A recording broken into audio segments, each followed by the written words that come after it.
Okay, so we open it and then where's the, hold on. Where's this thing? More. Oh, there it is. I always Okay. like the Alt key because it keeps that menu at the bottom open all the time. It doesn't just Gotcha. disappear.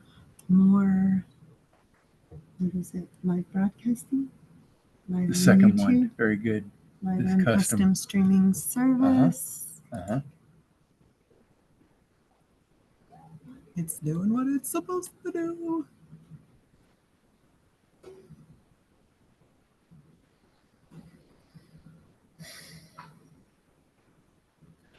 And it'll automatically go live at 0. Okay, so it says open on the separate browser window. Go to YouTube, open your live stream. You And should see the active Zoom. Don't feel like you have to touch YouTube because you just did what you got to do. I will keep YouTube. It says I open have on to mine. go live somewhere. But you're saying I don't have to click go live?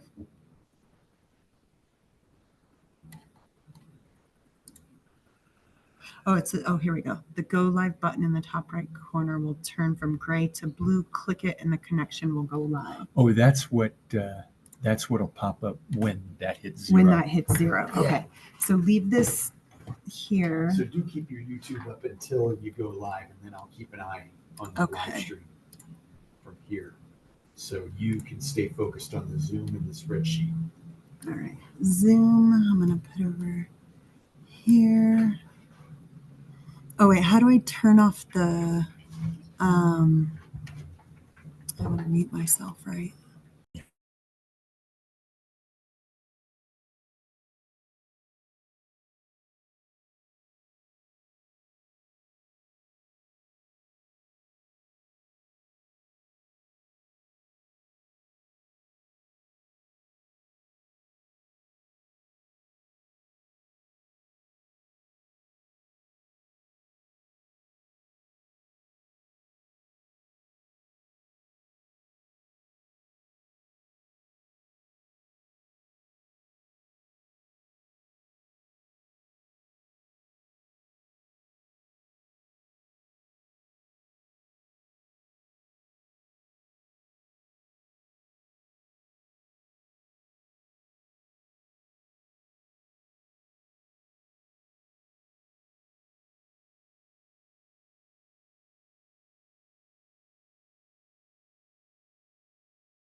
They're both admitted.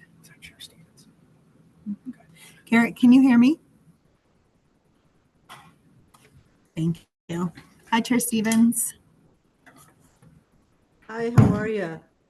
I'm well. How are you? Good. Good. Oh, All right.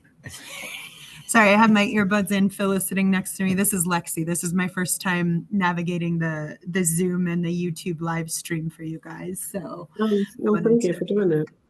get in early and make sure we've got everything running before everybody else joins. There we go. Perfect.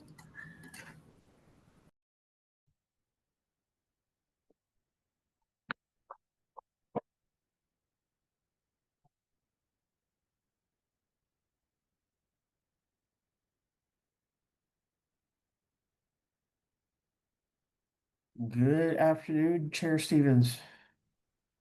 Good afternoon, Darius. How's it going? It is going well. Good. At the end of the day, end of the fiscal year. I, Oh, yeah. I was just joking. This is Monday's more of a New Year's Eve than December 31st is for me. But in any case, Oh, that's so funny. Yeah, I forget because our fiscal year is different in the county. We're kind of the calendar year. And so, but you got the state is different. yeah, And then I think the federal government's different. Is that right? it is. It's September 30th. So, but the all of the work is regarding that is has to happen over the next couple of days and everything else. So. Yeah, that's a lot. So you're working late nights because of that? No, not really, No, as we not have really. to get everything done by there. So it's not too bad on my end. But Okay. I'm pretty sure our accounting and finance folks would disagree with me on that. But Oh, that's true. Those are the folks who are under pressure, right? yeah, exactly. Um, that's yeah, I know with the MPO, they're like, that's always a challenge when you're breaking in a new person, like in an accounting role, is like, okay, well, there's three different fiscal years. Good luck with Well, that. yeah, and indeed they get the fun one of the county one in addition to the states and the federal one, and you all have different time frames for each. So yes. Right. Gotcha. We don't I we guess it's probably the same way for our accountants too. I mean, we have to deal with the state and federal, like especially with human services and stuff like that. Although it's mostly state, honestly. I mean, all that money comes through the state, but occasionally yeah. there's grant dollars that come in through the federal.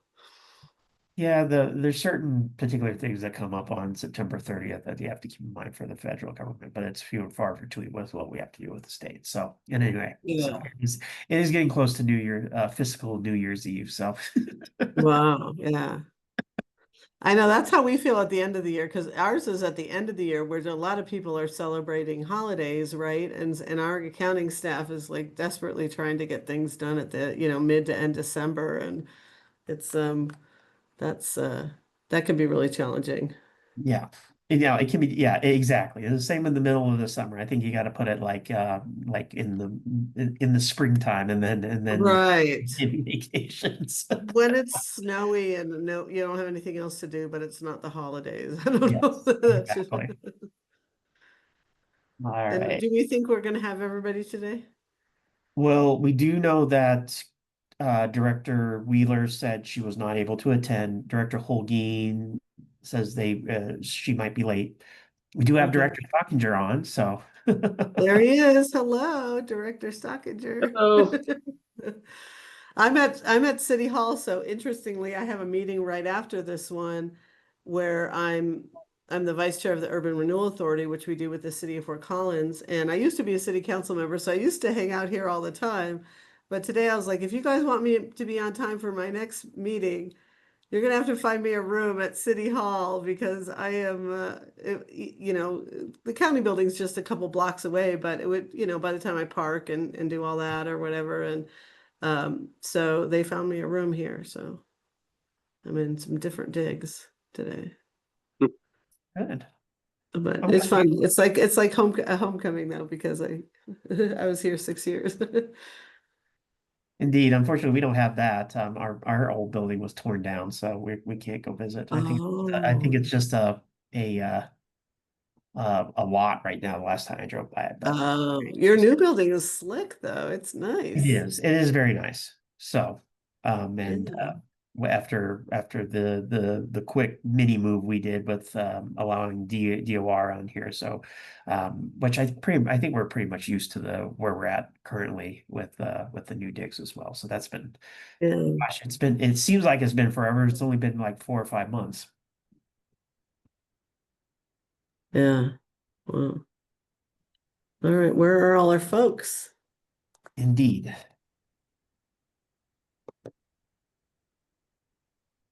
I thought this was these are the fun meetings. We actually get to decide on them, on some, Right. some money here. Indeed. And I mean, that's probably better than Justin's not on, but the open meetings. The open meetings law. The open meetings thing we have to do every single year, but in any Oh yeah, case. those are fun. Just like a necessary, but not exactly the most exciting. Yes, indeed. All right. Well, as soon as we get a quorum, I guess we can get started, but Just bringing up a couple of items as well.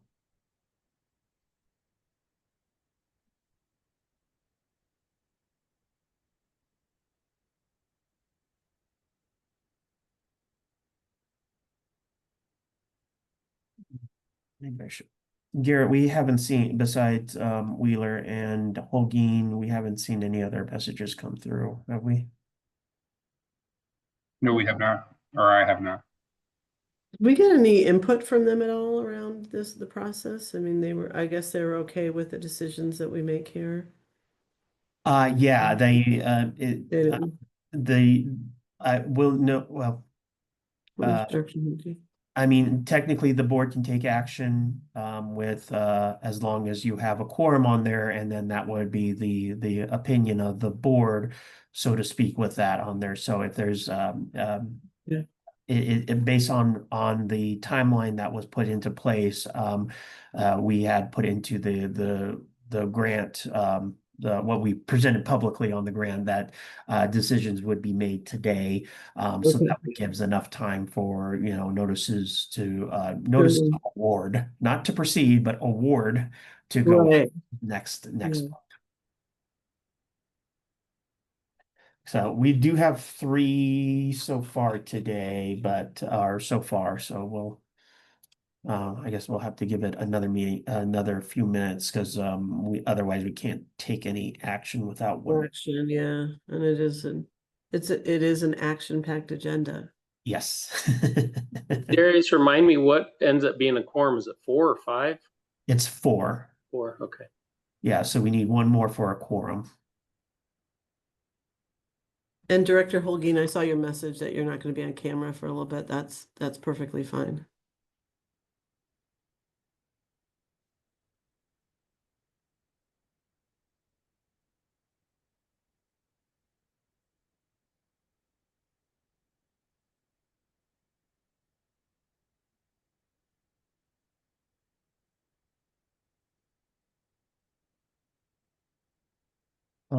I don't know who is the 248 number.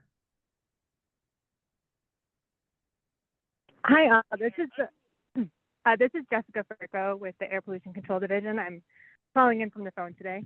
Oh, okay. I should be back at a computer in about 20 minutes. Okay. With that, Chair, we do have a quorum now. Okay. All right. Well, we're going to go ahead and get started since we have a full agenda, and we do have quorum. And so welcome everyone to the Non-Attainment Area Air Pollution Mitigation Enterprise Board of Directors meeting. It's June 26, 2025. I call this meeting to order, and I will ask for a roll call, please. Director Suniga. Director Holguin. Here. Director Wheeler. Excused. Director Stockinger. Here. Director Furco. Here. Vice Chair Baca. And Chair Stevens. Here. We do have a quorum, Chair. Okay. Well, welcome everyone. Glad to see you. Is there anyone here that wanted to give public comment? I don't see anyone. Darius, were you aware of anyone who wanted to give public comment? Nobody has reached out to staff for public comment today. Okay. All right. Well, then we will close public comment and just so folks know, if they're listening, they can come to our next meeting, give public comment. You can send an email with public comment, but we welcome public comment.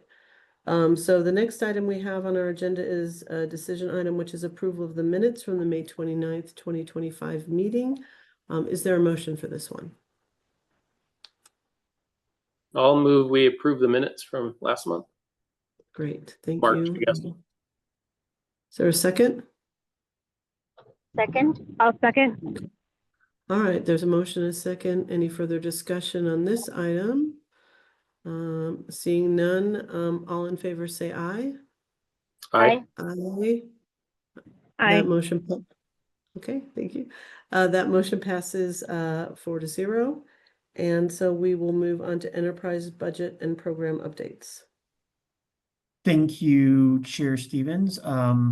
Just to see if we can get the slides up onto presenting in the Zoom, please. Before I get started on here. Before we get into the other discussion item, which is the discussion, a continued discussion on the CTAP grant, wanted to go over some items in regards to the enterprises budget and program updates, which the first piece is the enterprise budget. Give me just a second here.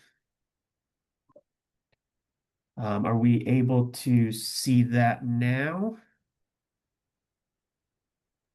I can see it now, yep. Okay, perfect. All right. Sorry about that small technical difficulty there. This is the usual budget to actual report, the attachment A on here with all of the expenses. Spending a little bit of time on that today, knowing that it is the end of the state fiscal year. So this is as of May. There will be one more period of reporting on here, but usually the enterprise does not get a large update from revenue from the NAAPME rideshare fee. We will get some update from the retail delivery fee. I wanted to give a quick update of where we're at with getting towards the end of fiscal year 25. So if the board makes a decision on the CTAP grants, which is $17.3 million, which is authorized by the board last year, the anticipated remaining future funding for that program will be $950,000, which will be carried over into the next funding cycle as determined by the board of directors. And then, of course, future years will be adding more into that program, about 30% of the available funds that is used for programming and not used for operations and contingency reserve. Current fee collection is on target. So the estimate that is in the 10-year plan this year was for a collection of $10.88 million. And so far through May, $10.3 million was collected. So with the potential in June, we should see that next month. It should be right on target. We'll note that the amount might be slightly higher in the budget to actual report because of the interest that's being accumulated on the funds that are currently within that line item. And then all other expenditures, operating costs are below the budget. There was no need for any budget supplements or changes this fiscal year. And then all of those remaining funds will move into programming starting with fiscal year 26. And the fiscal year 26 budget will start fresh starting on July 1st.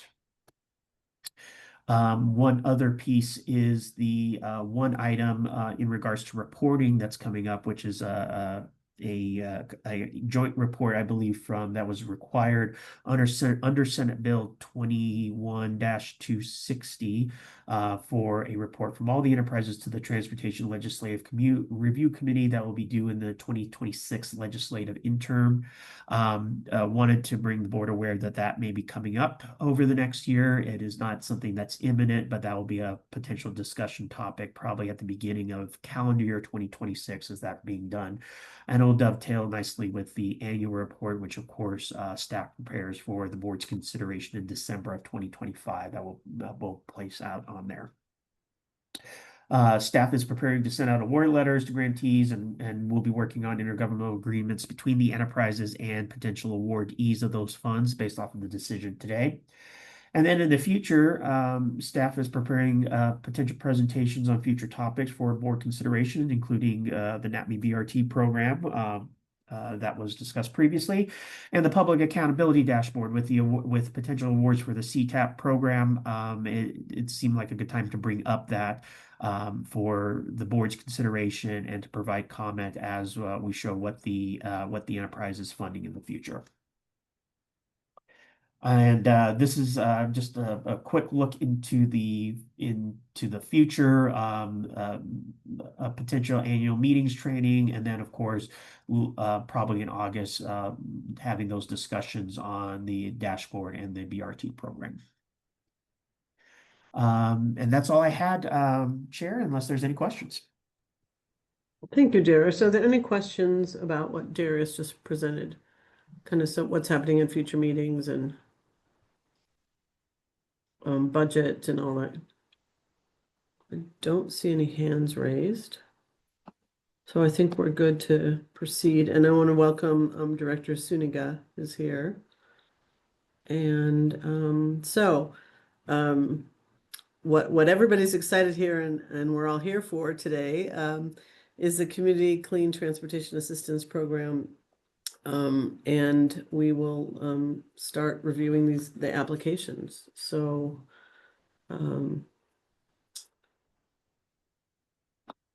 so how should we proceed? Should we kind of pull up the applications one by one as we did before and maybe kind of take a look and see if people are comfortable with the funding recommendations that are there? And we can do that, Chair, if you would like us to. We'll note that we have all the information available in the next slides. We can pull up these slides. Let's pull those up and give that information kind of, the overview, and then we'll start digging into the applications. Okay. Director Stockinger has a question. Yeah, and I just wanted to say, I think that's a good idea to take another look at them. I did try to take a crack at looking at these and scoring them, and I gave up, frankly.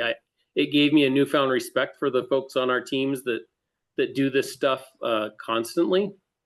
I was trying to make my chart, and it was just too much work. So I'm prepared to accept the staff's recommendation only because I didn't take the time or didn't have the intelligence to really come up with a better list of projects to accept. So I just wanted to put that out there.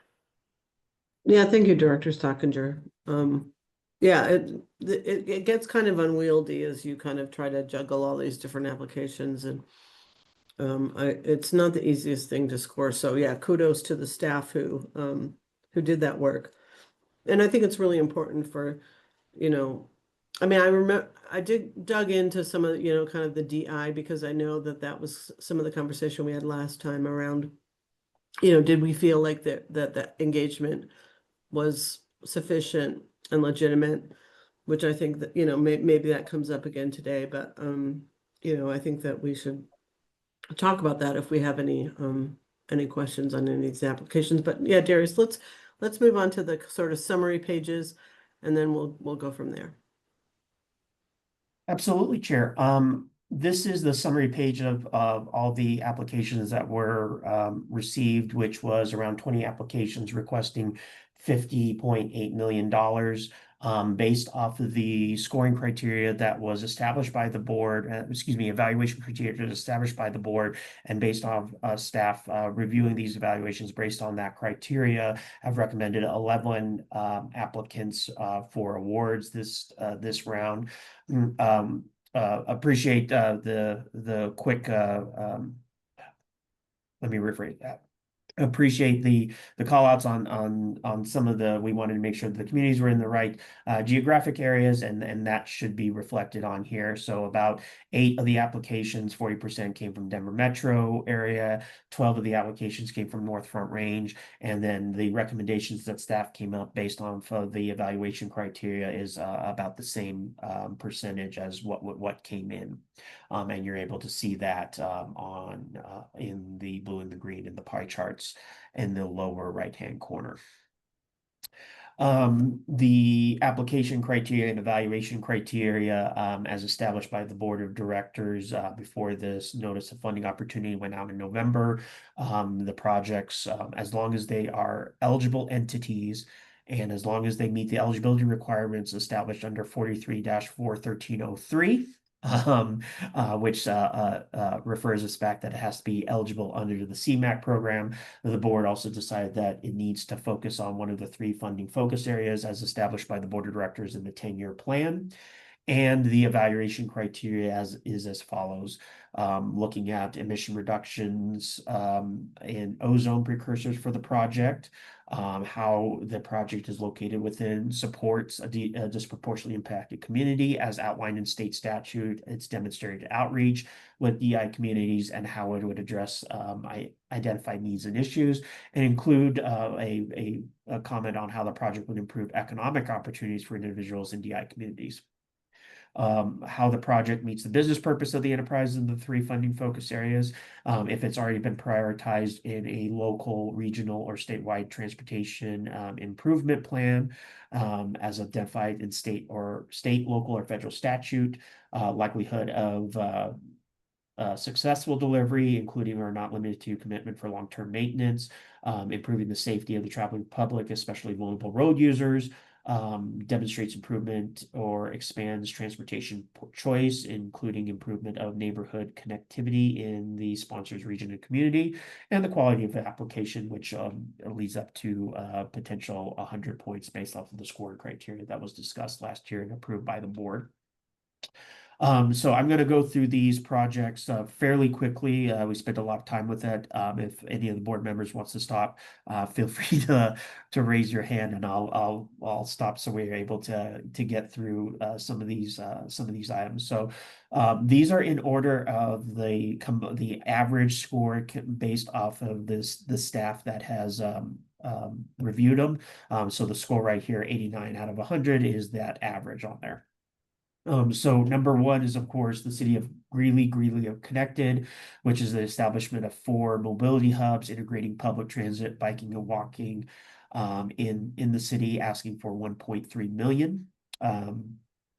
The Regional Air Quality Council Environmental Justice Air Pollution Mitigation Project, asking for 1.53 million, expansion of 4 programs that currently are in the DRCOG boundary to the counties of Larimer and Weld. The 4 programs are Access Bikes for Community, Clean Air, Auto Repair, Engines Off, and Simple Steps for Better Air. Are looking at areas to reduce, are looking at programs that already are in operation in the Denver area, expanding them up north, that help reduce ozone and support sustainably reducing traffic congestion. In Boulder County, the Colorado Highway 119 mobility to last mile to the finish line multimodal projects are looking at a 1 travel demand management project, which supports the Colorado 119 corridor. They are asking for 3.2 million. This project is part of the overall project included in CDOT's 10-year plan, but this fully funding this project will allow to continue with these important pieces as part of that safety, mobility, and bikeway project that's in Boulder County. Excuse me. In Weld County, sorry, not county. It's State Highway 52 and Weld County Road 59 roundabout improvements. So this will create a roundabout at that intersection, and that will reduce item emissions and reduce serious crashes on that intersection, and improve safety for students and families in the nearby Weld RE3J school district and the communities of Hudson, Lock Bowie, and Keaningsburg, asking for 1.8 million. The town of Estes Park Moraine Avenue Trail, asking for 4.5 million, includes a trail that will integrate seamlessly with the existing transit system and connect business towns and the downtown of Estes Park for safer travel using active modes. Yeah, I'll leave it at that. I was going to add including destination for key locations, including the national park. Adams County in the city of Thornton misconnections, location on Clear Creek Trail and Federal Boulevard and 62nd Avenue. complete redesign, preliminary engineering, and construction for missing sidewalk and curb ramps in unincorporated Adams County, and also lead into first and last mile connections along the federal BRT corridor, asking for 500,000. The city of County of Denver, first and last mile connections along Federal Boulevard, asking for 800,000. Improve multiple access along the Federal Boulevard corridor for upcoming Federal BRT by designing upgrades to existing and future bikeways, pedestrian crossings, and bus stops on the east-west corridors that cross Federal Boulevard. The city of Fort Collins, connecting North College, asking for about 530,000. So we'll plan and design active community networks for the DI community in the North College neighborhood that's currently separated from the urban core by the Poudre River, the railroad, Larimer and Weld canals, and US 287. And then take a look at barriers and gaps in the current network to allow for active transportation access for transit, schools, and the trail network. City of Fort Collins in Larimer County, the Taft Hill Road and active transportation improvements. This project asking for about 540,000. Will include multimodal improvements for widening sidewalks, a new side path, protected bike lanes, and safer crossings along Taft Hill Road. The town of Meade, the State Highway 66 pedestrian trail. It will conduct a pedestrian bicycle underpass at State Highway 66 that will connect a trail from downtown Meade to the residential commercial area that's south of Colorado 66. Oh, I apologize. It's asking for 1.36 million. And then finally, the town of Loveland, US 34, US 287 access project. It will provide intersection improvements that will optimize traffic flow, create a strategic mobility hub that will connect 3 city routes and seven regional transit routes, and asking for $1.72 million. So before I get into this next slide, wanted to see if there was any questions on those projects, since I went through those fairly quickly, but also if the board wanted to engage in any discussion on those projects, which of course are the recommended projects for funding based off of staff evaluation. Any question? Director Suniga. Thank you, Chair Stevens. I did want to talk about a couple of these, mostly in my area, the City of Greeley application. I know we had talked as a board early on that we really were going to try to avoid funding projects that perhaps were already in the works. And this particular project, I know, has been in the works for, I think, even before we even started this coalition that we're having, or this NAAPME. And I don't have a problem with funding it, but I would recommend a partial funding, especially going towards, they had 3 areas, I believe, that they had identified. I think the areas of the downtown area and the UNC, the university area, certainly deserve funding. I don't know how we would break that up if that's something we decide to do, but I know the Highway 34 has received significant money from the federal.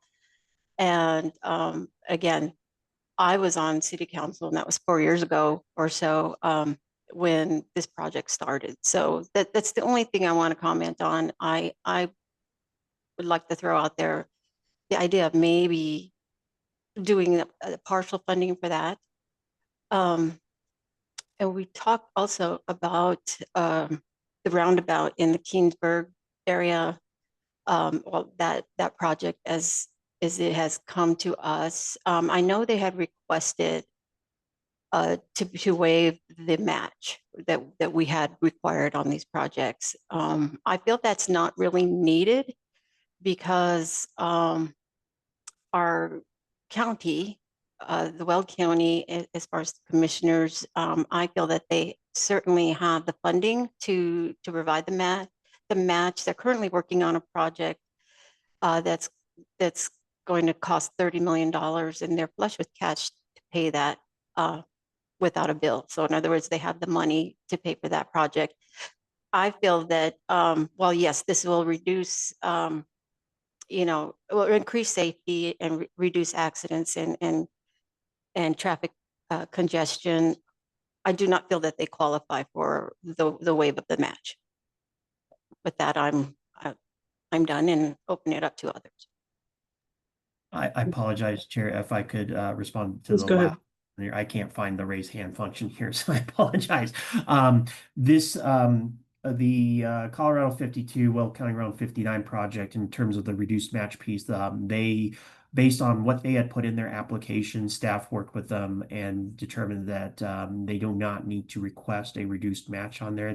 We believe that what was put into their application qualifies as a match because that has match on there and is well above that. So that was not the question of them not having a match is not on the table for the board's consideration, since they are providing fundings for additional source for this project. Perfect.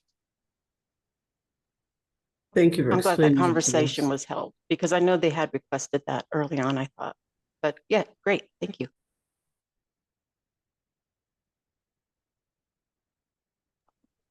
Gotta unmute myself.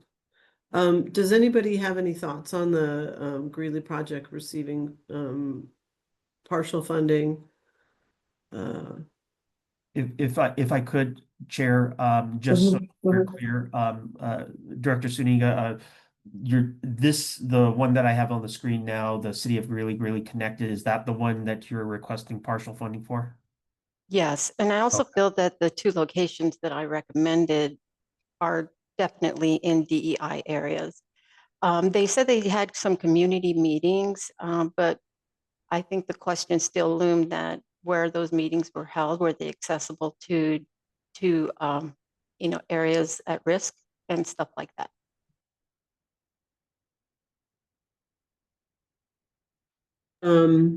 Director Furco, please. Yeah, I had just a few logistical questions about the concept of partial funding. And this might just be my ignorance. It's my first time sitting on a board where we're allocating funding to projects such as this. If we were to allocate partial funding, is there a reasonable consideration that means the project could not go forward? And in that case, is it better to do a yes, no than a partial? Like, just trying to wrap my mind around that concept, if that question makes sense. Thank you, Director Furco. It is a question that the board could consider on here.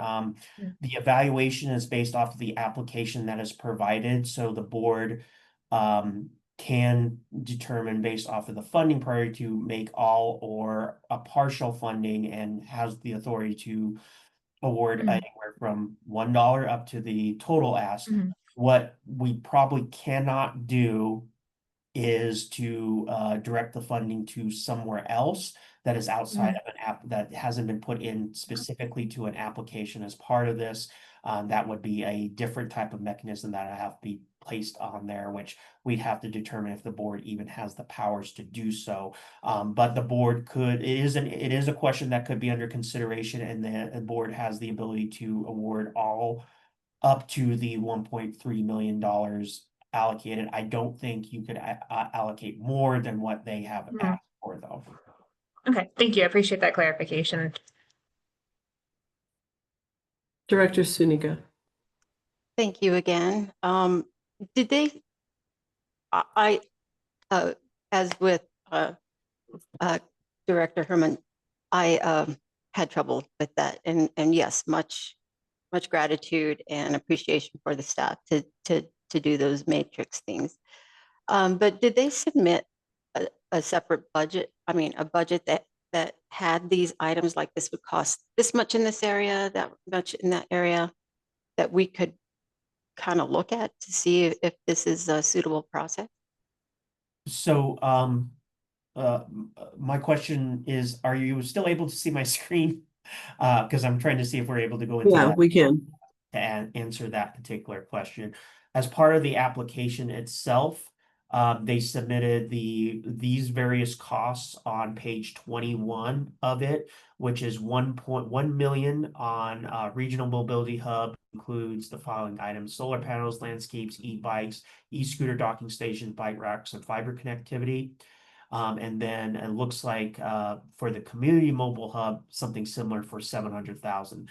That is how they have broken out the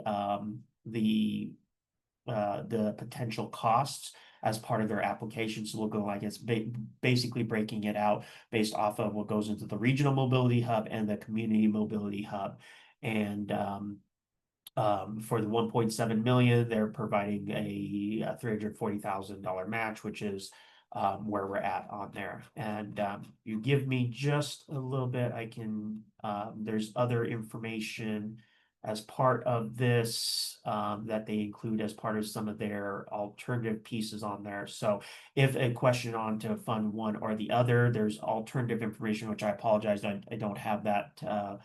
We can, of course, look at that in terms of the board on here if the board wishes to choose so, but they provided extensive information on here, and based off of the criteria that the board has provided, staff use that for scoring the projects. And we'll note that this, based off of that evaluation criteria, the staff believes, based on the information that was provided in the application, that scored the highest with 89 points out of 100 from there. So I don't know if that gets to answer your question, Director Suniga, but some of that information is in the link that's available on here, and I'm happy to go to any page to help answer the question.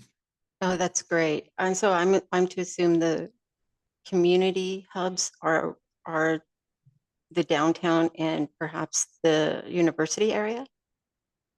It looks like the community hubs are downtown Greeley Community Hub right here. And then you have a UNC Regional Hub, the Merge Hub here, and the 131st Avenue Regional Hub. Okay, so yeah, it's the Highway 34 project, I guess, that I just kind of wanted, we talked about this, and I thought we had kind of decided that, we wanted money to go into innovative projects or new projects. I'm just really kind of feeling stuck being in the community and knowing what I know, that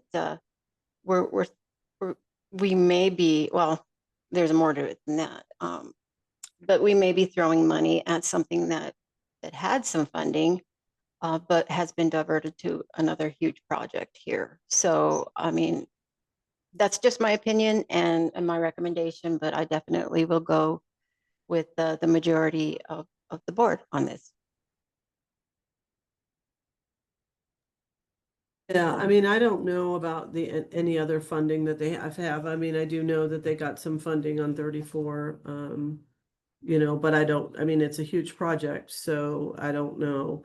I mean, the one really beneficial thing is of the 34 is that it's that regional connectivity. So if people, live in Larimer or live in Loveland and, work in Greeley or vice versa, kind of that helps with that regional, portion of that.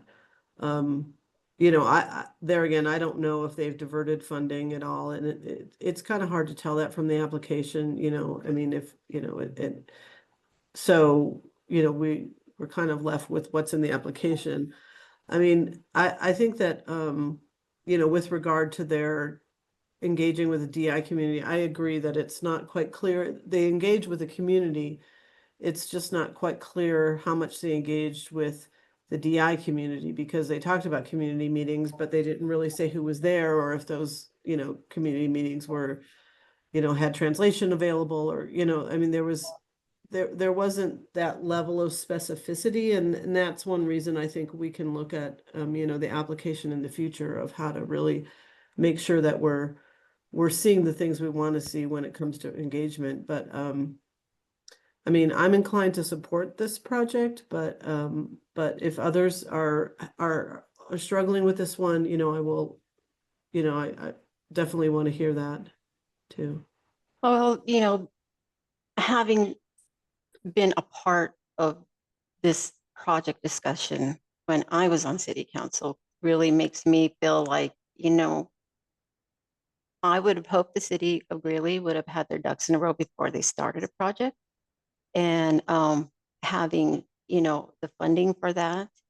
Um, and I just feel really obligated, I guess, to our discussion to say, we're not here for municipalities, especially larger ones in the area, to fund projects that were already on the books to be diverted. And, we write our application, probably we didn't ask that, but I guess I just feel obligated to the things that I do know as a person, a resident, and also in my history in Greeley city government. So,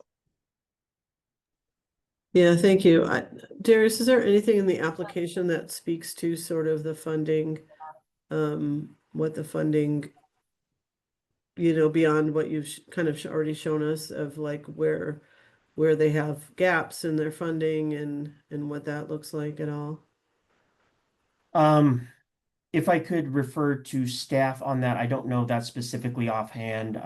So if staff, Garrett, if you could ask staff if they have any piece on here. I do want to note a couple of things for the board. One, we did have the conversation with the Attorney General's office that clearly lays out the eligibility for these funds has to be a CMAQ eligible entity for them. And usually local municipalities and local governments are the ones that are eligible for it, in addition to state and metropolitan planning organizations. That is clearly defined in statute.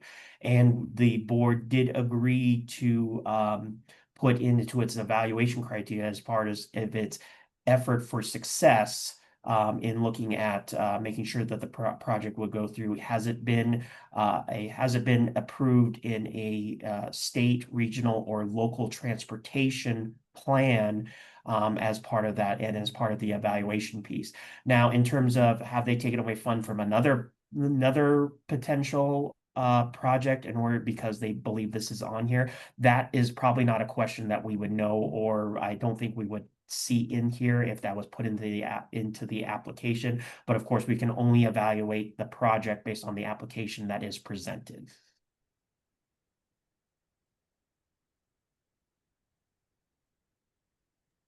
well, again, I will follow what the board wants to do, but I will just make it known that if it's not partial funding, I will be voting no on this. Okay. Thank you, Director Suniga. Director Stockinger. Yeah, this is a tough one, frankly, because it's so valuable to get the insight from a director who's in that community and knows kind of the reality of how things are sitting in that community. But then I hear kind of what the chair said and what Darius has told us, and I guess I would be uncomfortable, at least not me as a resident of the community. I totally get where the director is coming from on that, but I guess I'm leaning towards supporting the full amount only because I want to be consistent with, if I'm saying I'm going to half fund this one because I've heard something about it that maybe wasn't part of the application. I don't know if it puts us up for as a broader board to a potential challenge because we didn't ask every other project if they had that, or they trading funds out or whatever. So I guess I'm, with a lot of respect to the director, I think I'm leaning towards supporting the project just because I don't know if it opens us up to a challenge if we're potentially making a decision on this one for reasons that are different than what the NOFO and application says. Yeah, I mean, thank you, Director Stockinger. That I do have some similar concerns about that. And yet, I hear what Director Suniga is saying and, real concerns in her community about how dollars are being spent. I mean, unfortunately, I don't know that we can address that here, but, it's certainly something, that can, be addressed in other ways. Garrett. Chair Stevens, from the staff's perspective, it's satisfied the CMAQ requirements in support of the mission of NAAPME. So, Yeah, it's also scored really high too. You know, it scored the highest out of any of the projects. I think that, and I hear Director Sneega saying, you know, it's not that it's not a valuable project, it's just that, is this, you know, and we did have that discussion about, you know, dollars being already allocated and them, you know, finding other dollars. I know that some dollars have gone away in some cases, you know, for example, like I think about the, you know, Estes Park project. I think the Estes Park lost dollars from that were in the MMOF. And so, you know, some people are also losing dollars at the same time that they're, you know, potentially getting dollars. So there's a lot to these complex pieces. Well, you know what? Let's move on to see if there's any concurrence on some of the rest of the ones, and we can come back to that one. Absolutely, Chair. And as I tried to pull up the slides a little bit, the board has based on what has been presented and what's been allocated, has that potential to take the staff recommendation and adjust it based on what's available, what has been applied. Unless there's any comments on other specific projects, the board did ask staff to put together a potential scenario. And we do have 3 potential scenarios to choose from in terms of how to fund based off of what was presented last month, which includes an option A, which looks at the top 10 and then partially funds the level and access, a potential for breaking out partial funding partial funding for the Boulder and the Loveland one, based on the breakouts that the Boulder County one, based on the breakouts there, and then another partial funding access. By that, the board ultimately has decision-making authority and can do another type of scenario if so choose to. Knowing it can be fairly complicated to go through some of these pieces on here, and this was what came up with the extensive help of, I believe, Garrett, what was it, 9 staff members who participated in scoring these projects to get that combined score. So, but these are the potential options that staff has come up with for the board's consideration. And I'll put this back on the screen when we get closer to that. But this is also in the packet as well. I do want to go through the other projects that some of them scored very high, but just based off of the funding limit did not, these would be ones that wouldn't be funded this round. Some of them, it may still be good projects, but there is one that we believe is totally not eligible, which we'll get to. So some of the ones that no awarding this cycle was the City of Fort Collins and Larimer County active modes crossing improvements that asked for about $650,000. Staff believe that the definition of the support for DI community access wasn't as strong as some of the other applications, but still a good project. The city of Arvada, again, a worthwhile project for Wadsworth Boulevard and 80th Avenue, but had some issues with the application quality. They asked for about $3.1 million. The Adams County 128th Avenue and Riverdale Runabout. I think the concern was based off of the funding focus areas on sustainably increasing traffic transportation choice, that this would improve traffic flow, but not necessarily look at providing choice as much as the other projects. The Downtown Denver Partnership promoting multiple transportation programs, asking for $728,000. Staff believe that the application for print materials and monetary match, while important, does not align with the purpose of the grant and what was the intention of the board. The Larimer County, LeMay, and Colorado 50 East Roundabout.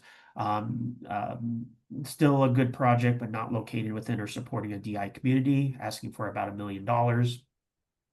The City of Fort Collins, City of Loveland Front Range Passenger Rail planning study, clear emission benefits, but it is contingent on another project being built in order to take advantage of those benefits. The battery electric bus, City of Fort Collins, Larimer County, asking for 1.16 million. While a worthwhile project, because it is eligible, because of the limited funds, we believe that would be more aligned with the business purposes of the Clean Transit Enterprise or the Clean Fleet Enterprise, which focuses specifically on transit electrification, just based on the amount of funds that we have. The town of Frederick, Weld County Road 13 and Weld County Road 20 intersection. Again, a fairly worthwhile project on multimodal connectivity, but does not support or did not provide support on the DI community. And finally, the Balling Group LLC. We believe this project is not an eligible entity as defined under 43-4-1303. And so this is the funding recommendations based on all those slides into one. I can pull up some of those pieces of recommendations as the board would like to discuss and take any of these items into consideration. It is much easier the board can make partial awards as need be. I think Director Furco's comment that does that limit the ability to get these projects done if they don't have it. It's a valid concern, but it's unfortunately a little hard to make that concern or ask that question currently with the deadline that's looming in front of making these decisions on here. But staff's recommendation is just based on looking at the project and what's available, looking at the projects and what's available in the applications.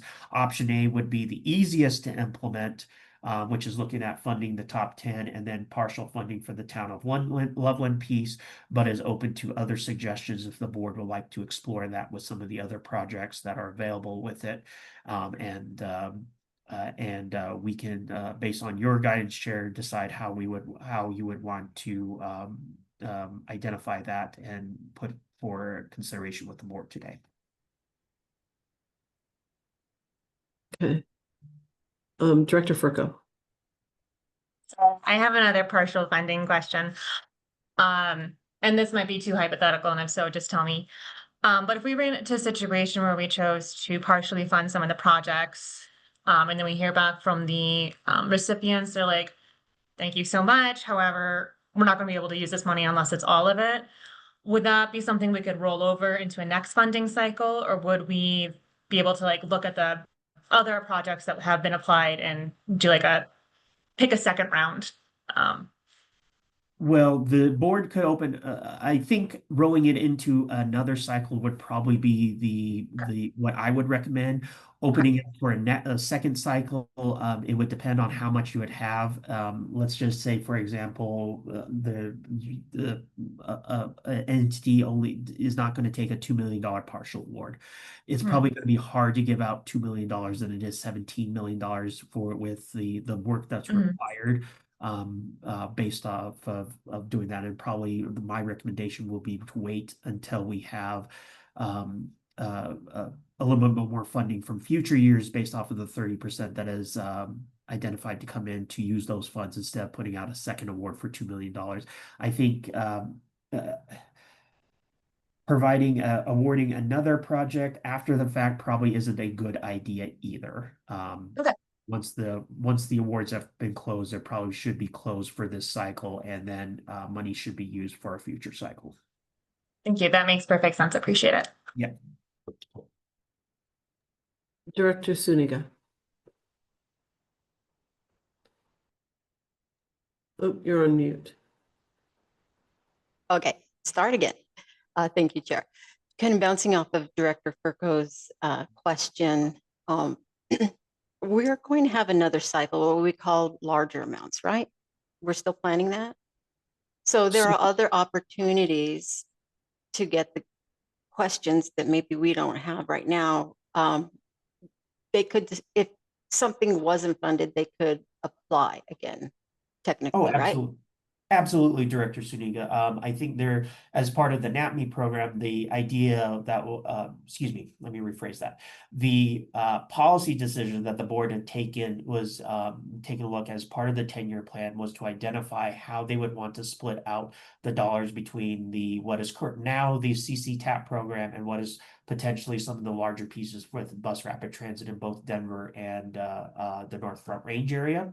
And that split was between 70 to 30%. So 30% of the funds will be reserved for the CC future versions of the CC TAP program.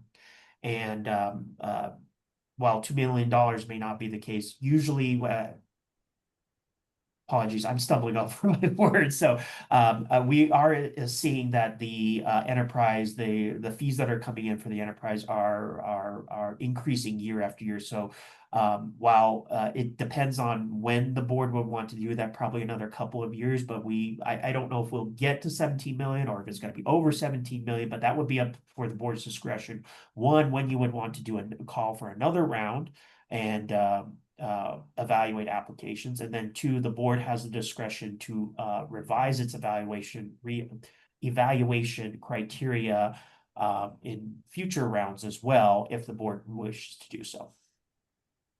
Yeah, because I thought we had some discussion on like what we considered a mini grant and then the larger amount grants. And I was really surprised at the fund totals, the amounts that were requested. It just seemed like that kind of beyond the scope. I mean, it's there, you know, and good for them for you know, if you're going to write a grant, might as well write it for what you want. Yeah. But it just seemed like, you know, that exceeded my, I don't want to say expectation, but what I imagined to be a mini grant. But anyway, I just wanted to follow up with that question. Thank you. Yeah, and as part of the evaluation and what's required on there, Director Suniga, the board is able, when we had those discussions, we said that the minimum that there was a minimum floor we would consider, but there wouldn't be a maximum ceiling to consider. And so the largest grant or the largest request that was received for us from the Balling Group LLC, which asked for $14 million. And I think the smallest one is around 500,000 on there. So if that's something the board wants to take into consideration in the future, that's as part of policy, we can always have that as a future discussion item before a next round of funding goes out on there, with the caveat that we'll have to make sure that it is within that the minimum standards that set out in statute will have to be in there. And also we had some considerations on what would be appropriate as far as infrastructure projects, such as building a sidewalk, building a trail, that type of thing, and how much those would cost. I think it was a year and a half or 2 years ago, taking a look at some of those considerations. It's been a while, but I think we had kind of that presentation, and we can always revisit that conversation again as well. I mean, oh, yep, Director Stuckinger. Yeah, I was just going to ask. I think if maybe you can go back to the funding recommendation. So the question is, if we wanted to fund all of the projects, one of them, like Loveland, for instance, is probably the obvious one. To the director's point about a pretty large project, we could fund the top 9 that were on that list, but then Loveland would need partial funding, which seems okay since the ask was so large. I just don't know if we have a conversation, we approve the top 9 and authorize Loveland up to a certain level, and then you go determine whether they can use that. I'm just trying to get some guidance on how we can get to a decision on 17 million worth of projects, I think, is what we have available, and we can't do all the ones that were on the list you just showed us. Yes, thank you, Director Stockinger. Yes, that is a potential item when we, as part of this process. It's a brand new process, but we are borrowing from best practices that we have with other agencies around here. Is one, we would produce intent to award letters, which shows that, hey, you have been approved to award by the board of directors. In that case, then we will have those conversations, and there will be an official letter that will be sent out by the program administrator that the award has happened. But that does not mean the money is available yet. It still has to go through an intergovernmental agreement process, which some of the NAAPME staff from NAAPME DAF, NAAPME financial staff can go into that process a little bit. If it determined that, yeah, we can't do that, or yeah, that's okay, we'll go forward with that, but that will provide the authorization. And if the scenario that Director Furco comes up with, that they're unable to accept the dollars, then of course they would go back into the funding pot as for the next round. Hopefully that answered your question, Director Stockinger. I mean, I'm partial to option A, I guess, because that Loveland project is huge, and I don't know that we need to, I mean, they're gonna have to seek other dollars to be able to fund that. I don't necessarily like option C very much. I don't like the partial funding for RAC because I actually think that the RAC program really has a lot of good elements of DI, and it's bringing into Northern Colorado programs that the DRCOG area already has. But the RAC funding, to me, almost has the clearest connection with DI communities and really helping people, on the ground with, whether it's the car maintenance kind of program or whatever. So to me, it really has an environmental justice piece that feels very clear cut. So I don't want to, I wouldn't want to, reduce that funding. I mean, to me, obviously, option A is the cleanest versus sort of parsing things out in option B. But I guess if there's anyone who's really cares about option B that much, I would, certainly consider it. And I also will say that we'll have to break out if folks choose to do the funding for what's the Larimer project. Larimer County is on the application with the Taft Hill Road project and active modes, and so we would probably have to separate that out. Because I can't vote on that one since I'm elected from Larimer County. So, Director Suniga. And I just request too that the City of Greeley project, maybe we vote on a separate, because I have a feeling I have a different vote on that than I do the rest. And I don't want one single vote to determine funding for all the rest, for me anyway. I appreciate that. I will, the other thing I do want to say, not to beat a dead horse on the Greeley project, but I mean, the one thing about having that Greeley project and the Weld project is, we've talked about sort of spreading the dollars out geographically. Now, actually, Northern Colorado, north of Denver, ends up, because they had more applications, just probably get in, high quality applications. They're more of the dollars are coming there anyway. But that would be my hesitation on pulling money from the Greeley project, just because I feel like, that geographically it would be good to spread out these dollars. Director Furco. Yeah, if we're in a position where I feel comfortable speaking to the three different options, I think I'm leaning towards option A as well. I recognize the Loveland project is one of our higher asks, but when I went through it, it's also one of the higher scored ones for me. So I feel comfortable with allocating more funding to that. I do have some questions on logistics, as there is one element I do want to recuse myself, project I want to recuse myself from voting on personally. But I just wanted to speak to that a little bit. I am open to option B. If folks have strong feelings about maybe pulling some funding into something else rather than Boulder and Loveland, I'm very open to having my mind changed. But I also feel uncomfortable with option C. I don't think I want to pick apart more projects than necessary to kind of distribute some of our funding. I'd rather allocate a few less, but provide full funding and have more comfort that the projects can move forward cleanly. So wanted to share my high level thoughts on these three options. And I also want to thank staff for their work on this and packaging up these different recommendations. I know when I was going through and scoring, I'm like, oh my goodness, I don't know how to begin figuring out what to do, like taking these and splitting it into like what we can fund. So I really appreciate the work that they did there and wanted to take a moment to say that. Thank you, Director Furco. Yeah, and I serve on the RAC, the Regional Air Quality Commission, so I don't know, I might need to recuse myself. So it seems like what I'm hearing is that there's support for option A. So if I'm not hearing that right, let me know. I think that if there is, then I think that we should probably just vote on each item separately within option A, and that way people can record their support or they can abstain from that vote, and then that makes it easier for anybody who needs to abstain in any kind of way. And then do we have, we had 4 on, I think we have 5. Is that how many we have? 5 members?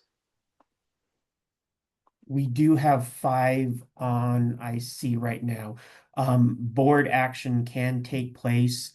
This is not an action that has to have a supermajority, unlike the last time we met, but board action can take place with the members that we have in place right now. Okay, so I don't know, Director Furco, maybe the RAC is the one that you're also not going to be able to vote on. And so if we did have support from the 3 remaining members, that would be enough to move it through, then, is what you're saying? If there were 3, let's just say if there were 3 people in support and 2 people abstaining.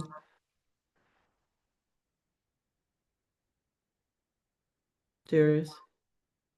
Yes, I think. Oh, okay, sorry. I know we're having internet connections all over the place, so apologize for that. No, that's it. I think if that was the case, 2 abstaining, essentially, I probably should have had my Robert rules. As long as you have a majority voting yes of the people not abstaining, that should pass. Okay, thank you for explaining that. All right, so is everybody okay with us just kind of going down those projects one by one, knowing that maybe the aim is sort of getting at the option A that was presented? Okay, it sounds like there is support for that. All right, so so the first project is City of Greeley. And so we probably need motions for these individual. We do need motions and Okay. second of Okay. them. All right, perfect. Yes. Okay, so the first project we'll vote on is the City of Greeley project. Greeley Connected Mobility Hubs for $1.36 million. Is there a motion to support this? So I'll move. moved. Second. Okay, there's a motion and a second. Any further discussion on this one? Seeing none, all those in favor say aye. Aye. Aye. Aye. Or do we want to do a roll call vote? I don't know how. If somebody calls for one, we can do one, Chair. Okay. Anyone opposed, nay? Nay. Okay, and anyone abstaining? Okay, so it looks like that passed 4-1. Okay, next item is the Regional Air Quality Commission for approximately $1.5 million. $1,531,758. I I'll move we to- approve. Go ahead. No, go I'll ahead. second. Okay, there's a motion and a second. Director Furco? It just doesn't matter record. I believe it's the Regional Air Quality Council, not commission, just to put a fine point on okay, the entity yeah. that we are voting to support. Okay, Absolutely. Visual- We'll make that on the official stuff that goes out. We'll make sure that's corrected. Thank you, Director. okay, thank you for that. Yeah. The C could stand for a lot of things. It stands for council in this case. All right, so there is a motion and a second. All in favor say aye. Aye. Aye. Aye. All right, anyone opposed, say nay. Anyone abstaining? I'll be abstaining as I'm a board member of the Regional Air Quality Council. And I will be abstaining as well. So the ayes have it, 3 to 0 to 2. I don't know how you got. 3 to 0 with 2 abstentions. There we go. Thank you. All right. Next funding item is Boulder County. This is the Colorado 119 mobility last mile to finish. The dollar amount is $3,157,440. Is there a motion to support this? I'll move to support it. Second. Okay, there's a motion and a second. Any further discussion? Who seconded it? Seeing none. I think that Director Holguin seconded. All right, all in favor say aye. Aye. Aye. Anyone opposed? Nay. Anyone abstaining from this vote? Okay, the ayes have it, 5 to 0. Next project, Weld County Road 59 and Colorado 52 roundabout, $1,794,634. Is there a motion to support this? So moved. All right. Is there a second? Okay. Motion is second. Any further discussion on this item? Seeing none, all in favor say aye. Aye. Aye. Anyone opposed? Anyone abstaining? All right, 5 to 0, that one passes. We will move on to Town of Estes Park, Marine Avenue Multimodal Trail. Dollar amount is $4,543,231.52. And so they definitely went to the penny in Estes Park. Is there a motion to support this So moved. project? All right, is there a second? Second. Okay, motion and a second. Any further discussion on this item? Seeing none, all in favor of supporting the Marine Avenue Multimodal Trail, say aye. Aye. Aye. Anyone abstaining or any nays? Anyone opposing? Anyone abstaining? All right, that passes 5 to 0. Next project, Adams County / City of Thornton missed connections. Dollar amount is $500,000. Is there a motion to support this one? I move to approve. Thank you. Is there a second? Second. All right, Director Holguin with the motion, Director Furco with the second. Any further discussion on this item? Seeing none, all in favor say aye. Aye. Aye. All right, anyone opposed? Anyone abstaining? All right, that motion passes 5 to 0. Next project, City of Denver, first and last mile federal BRT for $800,000. Is there a motion to support this one? So moved. All right, second. Second. All right, motion by Director Furco, second by Director Holguin. Any further discussion? All those in favor say aye. Aye. Aye. Aye. That motion, anyone opposed? Anyone abstaining? All right, that motion passes 5 to 0. Next one is City of Fort Collins connecting North College. Dollar amount is $528,275. Is there a motion to support this one? I passionately move to support this project. Second. Wonderful. Okay, there is a motion by Director Suniga, a second by Director Stockinger. Any further discussion on this item? Seeing none, all in favor say aye. Aye. Aye. Aye. Anyone opposed? Anyone abstaining? Okay, next project is the City of Fort Collins Taft Hill Road project, $539,864. Is there a motion to support this? So moved. Director Stockinger with a motion. Is there a second? Second. Second. All right, I heard Director Holguin first, so motion and a second. All those, any further discussion? All right, seeing none, all those in favor say aye. Aye. Anyone opposed? And I will be abstaining from this vote.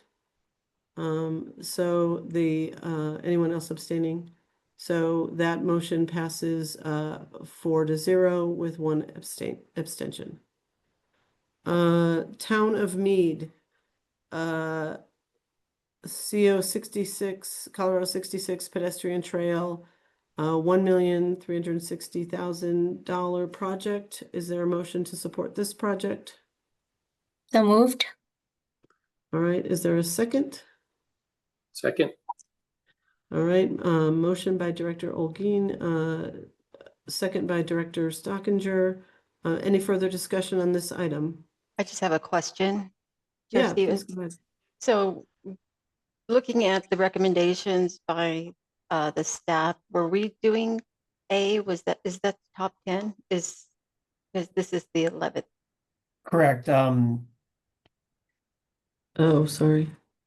I wasn't. Other than this- Town of Loveland, I think we're still on the Mead one, which would be the full recommendation. Town of Loveland is the one where we will not approve 7.1 million. The amount is the next page. Okay, so we're on Mead right now? I thought Correct. we did that. Okay. Sorry. All right, so we did have no, you're fine. No, I'm losing my place. Honestly, we had the motion in the second though, right? Yep. Yes. All right, are there any other questions or any other comments before we take the vote? All right, all in favor of supporting the Town of Mead project, say aye. Aye. Aye. Aye. Anyone opposed? Anyone abstaining? Okay, so we are on to the 11th project, was Town of Loveland. And so the partial funding was from option A, which would be $1,184,797.48. Just to remind folks that this would be the partial funding, and then this would be the last project that would have any funding. So is there a motion to support this project for partial funding? So moved.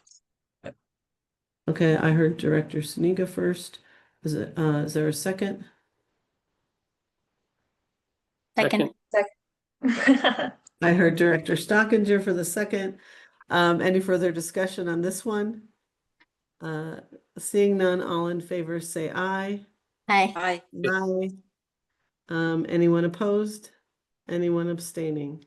All right, that motion passes 5-0. We did it. This is a thrilling feeling. I'm so excited that to culminate in awarding this funding after all these meetings and talks and all the hard work that went into making this happen. It's very exciting. I agree. It is exciting. You know, how long have we been together? 3 years? We got some money out. We're getting some money out the door. No, it is good. And there were good projects, and it would be, you know, I think that in future discussions, let's definitely talk about some of the concerns that we heard here today around, you know, how do we get at some of that with the application?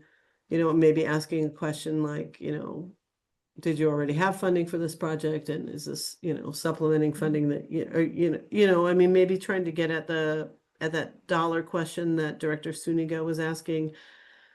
And then, you know, how do we get a more accurate accounting of what engaging with DI communities really looks like? Because I do feel like that there were concerns, and there were also concerns about, you know, how do we make sure that projects in DI communities do get funded?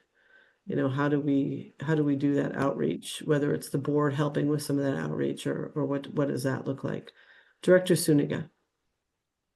Thank you, Chair Stevens. I agree, you know, all of those we probably should reflect and maybe update the application process so that we're capturing that. But also as well, I would like to have us consider not only where the outreach took place, was it in communities where they're being, having more susceptibility to the pollution issues, but also inviting those communities, to the project. So I would really like, especially on what we consider to be a smaller grant, to see more interaction with the community. Maybe partnerships get a certain boost, in the criteria as far as ratings go, because I'd love to see municipality work with the people in the community to make these projects happen. Yeah, so let's think on that, and Darius will obviously ask for you to help us kind of how we get at that better, because there was some dissatisfaction with that, I think, this time around.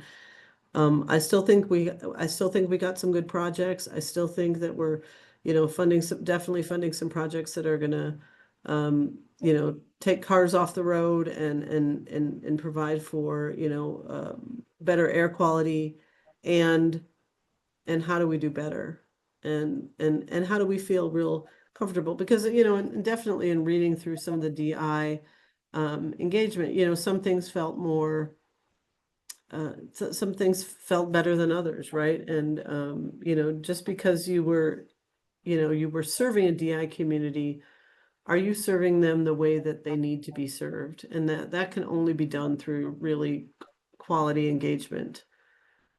So, and I've used that example of the sidewalks of where, when I was with the city of Fort Collins, where we, we're like, we're going to build you a sidewalk, and isn't that so wonderful? And they were like, not so fast. This is not where we need the sidewalk. Our kids need the sidewalk to get to the park. We don't care about the sidewalks around the community.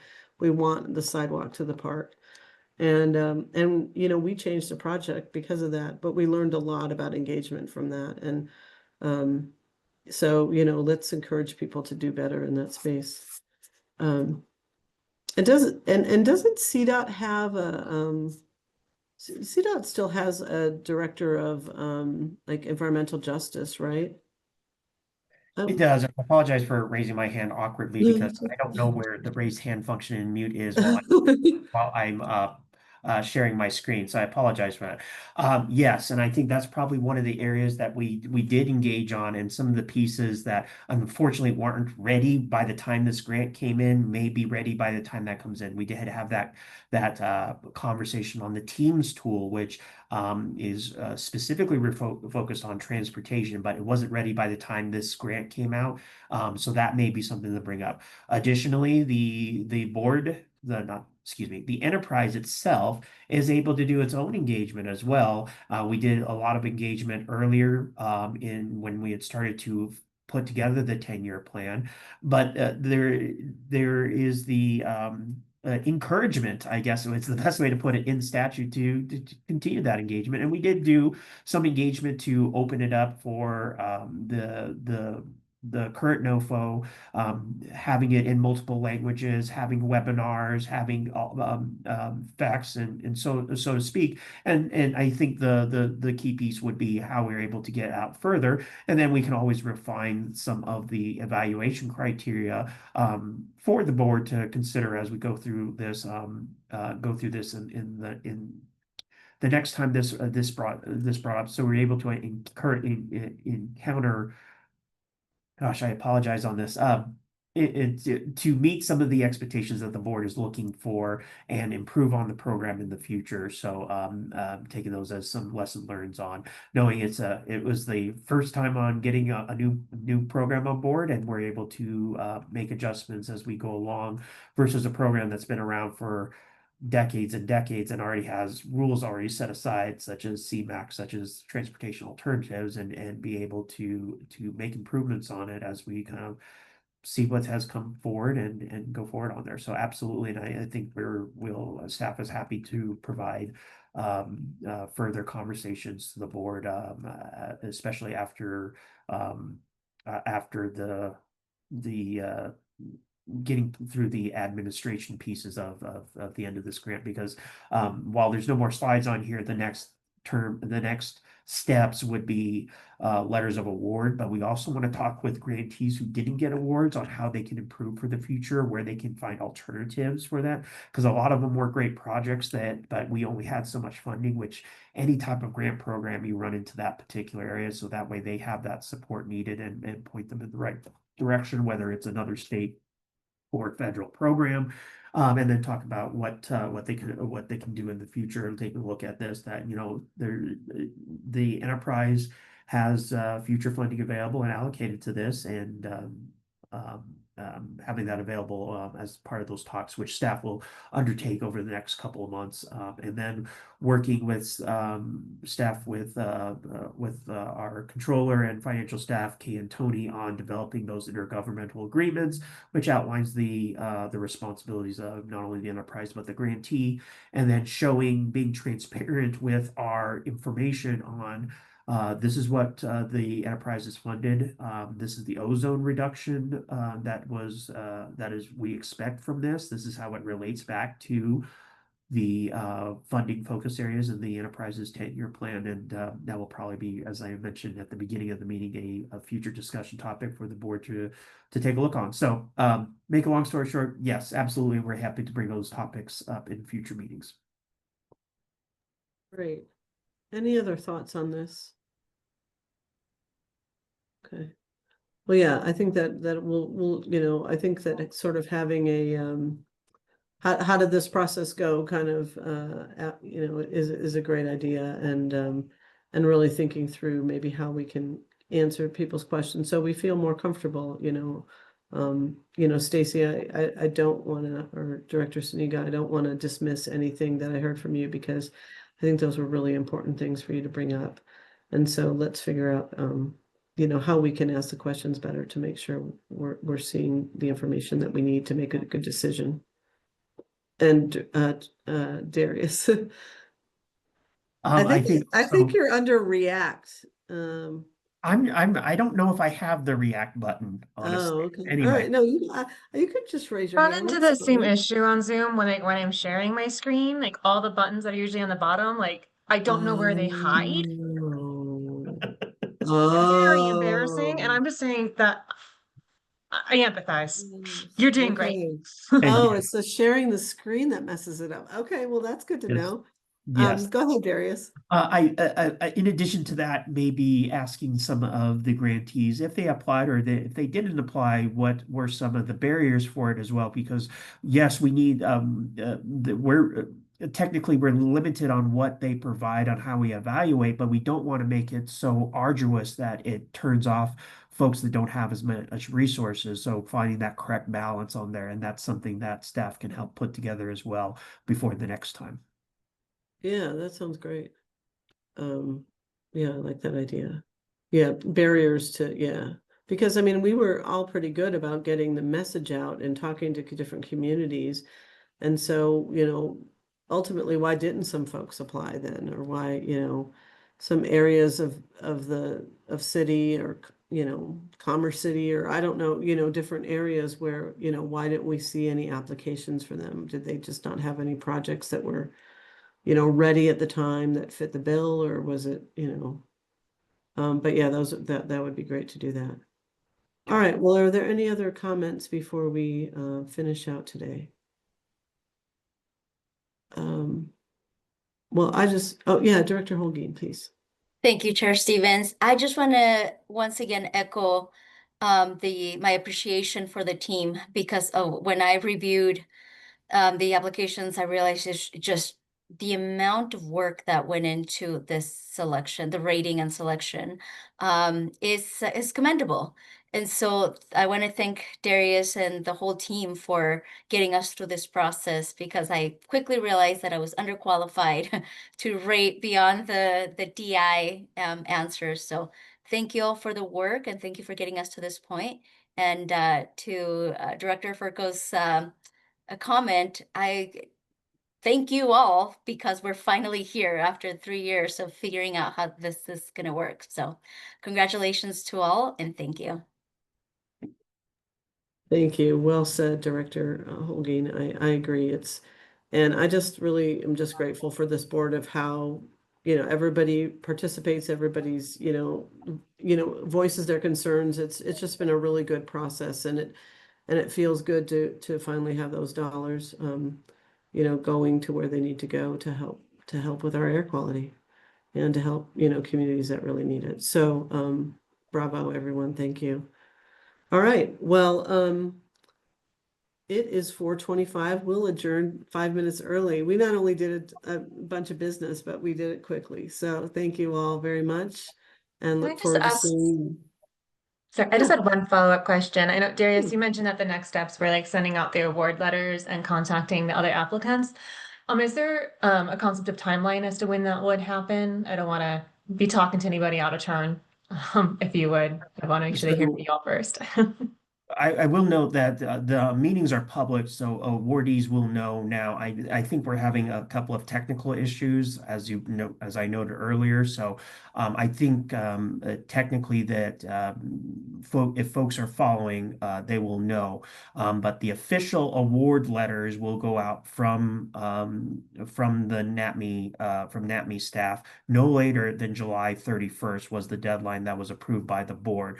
I think we will be able to get those out way earlier than July 31st, and we'll try to see what we can do before the holidays and should be able to go out, noting that a lot more of the in the weeds conversations regarding setting up intergovernmental agreements per state fiscal rules will probably proceed before actual work will begin, and that will occur after those award letters have been gone out. But we're hopefully to do that over the next couple of weeks, if not sooner, and that will be the first step, and the awardees will know. And we will also contact applicants who did not receive funds at this cycle and and set up a conversation on why they didn't receive funds, on where they can receive future funds in different places, and on how they can improve their applications in the future as well.